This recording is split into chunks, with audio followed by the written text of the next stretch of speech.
Salut, je m'appelle Claudia, je suis brésilienne, j'ai 25 ans et je m'identifie comme une femme. D'abord, je dois dire que je me comprends comme une responsable et protagoniste de la société que je vis, vu que oui, je suis un individu qui partage des idées, des espaces, des croyances avec une communauté spécifique, le Brésil. Ainsi, je ne peux pas m'empêcher de dire que toutes les inégalités et injustices me touchent directement ou indirectement, parce que si je fais partie de cette société, s'il y a des avantages envers une personne, peut-être envers une grande communauté, tous, par conséquent, est en train de courir le risque d'être victime de ces injustices, même qu'en différentes situations. Mais clairement, les minorités sont les plus affectées.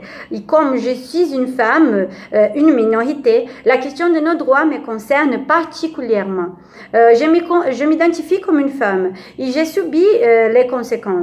Moi, j'ai le privilège de savoir mes droits et aussi j'ai la conscience de la situation des femmes autour du monde. Et si j'ai la conscience du problème, il ne fait rien. Cela signifie que je suis en quelque sorte d'accord avec cette situation. Je suis une cible, mais si je ne fais rien, même si j'ai la possibilité, il est utile pour le faire, je suis aussi les tueurs. La proportion que la question d'égalité des sexes a pris au Brésil et dans le monde ces dernières années est vraiment tentante de nous faire croire que nous sommes proches d'une égalité. Mais nous ne sommes pas. Tous nos droits sont toujours mis à l'épreuve.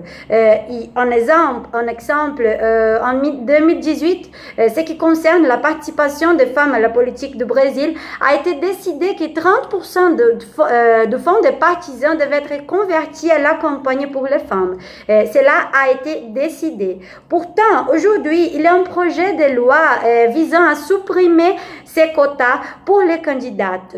Et s'il y a ces projets, cela signifie que la société n'a pas encore compris l'importance des femmes dans la politique. Et signifie que non, nous n'arrivons pas à l'égalité. Nous ne sommes que 15% au gouvernement. Au Brésil, 3 femmes sont tuées par jour. Il est non un fémicide. Tant qu'il y a un risque qu'une femme soit tuée simplement parce qu'elle est une femme, soit violée par son identité de genre, et que je le sache, ce sera mon problème. Et la responsabilité et le protagonisme vont transformer cette situation. Et alors, cette idée doit être transmise de femme à femme jusqu'à ce que nous puissions toutes avoir la conscience et les outils nécessaires pour changer cette réalité. Je suis une et je voudrais t'inviter à la responsabilité et le protagonisme sur nos vies. Ainsi, on sera 2, 3, 1 million, milliard.